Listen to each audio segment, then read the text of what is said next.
అసలు మతం గురించి, మతంలో ఉన్న మంచి చెడుల గురించి చర్చించకూడదు, చర్చిస్తే తప్పు, నువ్వెవడో మాట్లాడడానికి అని అంటే ఈశ్వరచంద్ర విద్యాసాగర్ దగ్గర నుంచి, రామకృష్ణ పరమహంస దగ్గర నుంచి, వివేకానందుడి దగ్గర నుంచి, గురజాడ అప్పారావు దగ్గర నుంచి, కందుకూరి వీరేశలింగం దగ్గర నుంచి, నార్ల వెంకటేశ్వరరావు దగ్గర నుంచి, రంగనాయకమ్మ దగ్గర నుంచి, త్రిపురనేని రామస్వామి చౌదరి దగ్గర నుంచి వీళ్ళందరూ నోళ్లు మూయించితే మనం ఇక్కడ వరకు వచ్చేవాళ్ళమా? ఈ మాత్రమైనా సంస్కరించబడే వాళ్ళమా? బాల్య వివాహాలని, సతీ సహగమనాల్ని దాటుకుని ఇక్కడ దాకా వచ్చేవాళ్ళమా? మా మతం గురించి నువ్వెవడో మాట్లాడడానికి, మా మతాన్ని విమర్శిస్తే సనాతనం డామ్ డూమ్ అని అంటే అవన్నీ ఆగేవా? ఆ దురాచారాలన్నీ ఆగేవా? ఎవరి మీద పెడతావు యూఏపీఏ? నక్సలైట్లే నిజమైన దేశభక్తులు అన్న వాళ్ళ మీద యూఏపీఏ పెడతావా? చేకువేరా బొమ్మని ఆటోల వెనకాల టీ షర్ట్ల మీద, క్యాపుల మీద పెట్టుకునే వాళ్ళ మీద యూఏపీఏ పెడతావా? రామాయణ కల్పవృక్షం రాసిన విశ్వనాథ సత్యనారాయణ మీద పెడతావా? రామాయణం విషవృక్షం రాసిన రంగనాయకం మీద పెడతావా?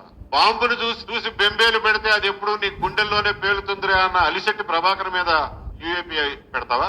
నక్సలైట్లకు వెసులుబాటు కలిగిస్తామని చెప్పి వాళ్ళ మీద ఉన్న నిషేధాన్ని తొలగించిన చెన్నారెడ్డి మీద పెడతావా? నక్సలైట్లు చర్చలకు ఆహ్వానిస్తున్నామని చెప్పి 2004లో ఎలక్షన్ ప్రామిస్ చేసి చర్చలకు ఆహ్వానించి సీజ్ ఫైర్ చేసి వాళ్ళతో కొన్ని రోజులు వాళ్ళకు కొంత వెసులుబాటు ఇచ్చినటువంటి వైఎస్ రాజశేఖర రెడ్డి గారి మీద యూఏపీఏ పెడతావా? మళ్ళా తిరిగి వాళ్ళ మీద నిషేధం విధించినటువంటి అదే రాజశేఖర రెడ్డి గారి మీద పెడతావా? ఎంతమంది మీద పెడతావు నువ్వు యూఏపీఏ? నక్సలైట్ల గురించి మాట్లాడితేనే యూఏపీఏ కేసు పెడతావా? కాబట్టి శంభుక వధ రాసినటువంటి త్రిపురనేని రామస్వామి మీద పెడతావా? సీత జోస్యం, నరకోల హరిశ్చంద్రుడు రాసిన నార్ల వెంకటేశ్వరరావు మీద పెడతావా? దేవాలయాల మీద బూతు బొమ్మలు ఎందుకు అని రాసిన తాపీ ధర్మారావు మీద పెడతావా ఇవాళ యూఏపీఏ కేసు? ఏ సంస్కర్తల మీద పెడతావు?